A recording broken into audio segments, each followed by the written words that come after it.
Prison de Sébikotane la lettre de Ousmane Sonko.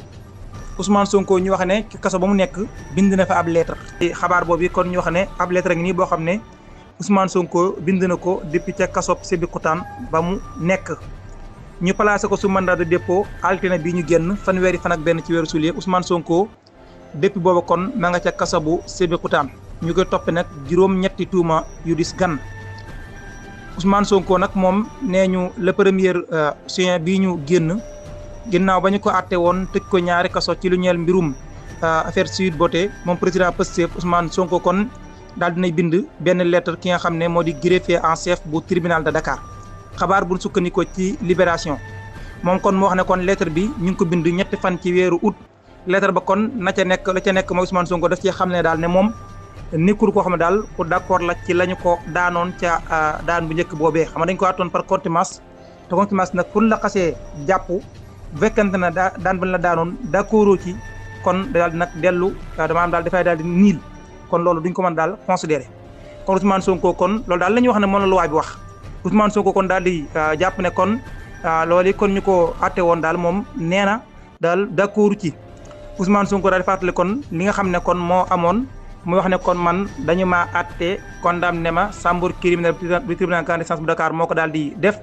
premier juin bii ñu génn jugement numéro 67 mu nekkoon nag ci benn audience spéciale nee na nag man dañ maa daal di jàpp nag ajjuma gi ñu génn ñaar fukki fan ak juróom-ñett ci weeru juillet sama kër lañ ma fekk jël ma fa indi ma fii ci kaso bu Sébikotane depuis fanweeri fan ak benn ci weeru juillet li ki topp ñeeñu leer Pastef bii di Ousmane Sonko moom kon maa def requête kon ngir xamal daal ne depuis kon ba ñu ko indee fii ci mu ne kon depuis ci kaso bi nga xam ne fii laa nekk maa ngi lay xamal yow greffier en chef bu tribunal grande instance bu Dakar ne daal ne man atte boobu yi ñu ma atte woon nekkul lu ma d'accord te kon daal nekkul le kon lu ñu war a bind kon ci registre bi nga xam ne moom la ñuy bind ñu ne atte ba daan leen loolu nag nee na atte bi kon dafa daal di daal nërmeelu ba ñu ko jàppee rek la atte bi daal di nërmeelu bu nu sukkandikoo ci article 31 bu loi 2016 point 30 du 8 novembre 2016.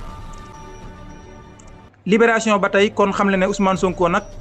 position boobu mu nekk kon moom la défendre ba tax na ci condamnation bi ñu condamné ci mbirum Sweet Beauté tax na bi ñu ko téyee fan yi doon ko laaj ay question daal doon ko questionné ba sax yóbbu ko kaso journal bi kon leeral na ni Ousmane Sonko loolu moo waral nanguwul wax dafa jàpp ne daal ba nu ko jàppee dañ ko war a bàyyiwaat ndax contumace moom foog ko fee teg loxo rek léegi dañ ko war a maanaam daa fekkee dañ ko àtte woon par contumace maanaam dogal bay daal di daanu te kon dañ ko war a àttewaat mu jàpp ne kon ba nu ko jàppee bàyyi ko la ñu waroon a def loolu sax moo taxoon Ousmane Sonko signé na nag ñetti PV ci bañ koy enquête waaye PV yooyee mooy PV yi nga xam ne mooy lu ñeel liñ ko laaj ci mbirum contumace bi nga xam ne ci lañu ko àtte woon xabaar bu ñu sukkandikoo ci Libération. jàpp gi ñu jàpp maire bu Sangalkam Khalifa Sall ak ñi mu àndal daal dinañu ciy wax moom mi nag nee ñu membre la ci plateforme bi di taxawu Sénégal nekk maire bu commune bu Sangalkam Alpha Bokar Xuma ñi di ko wax Pape Sow dañu ko jàpp fan yi dégg ngeen ñu jàlle xabaar bi fii loolu nag ci la kon Khalifa Sall ak ñi mu àndal wax ne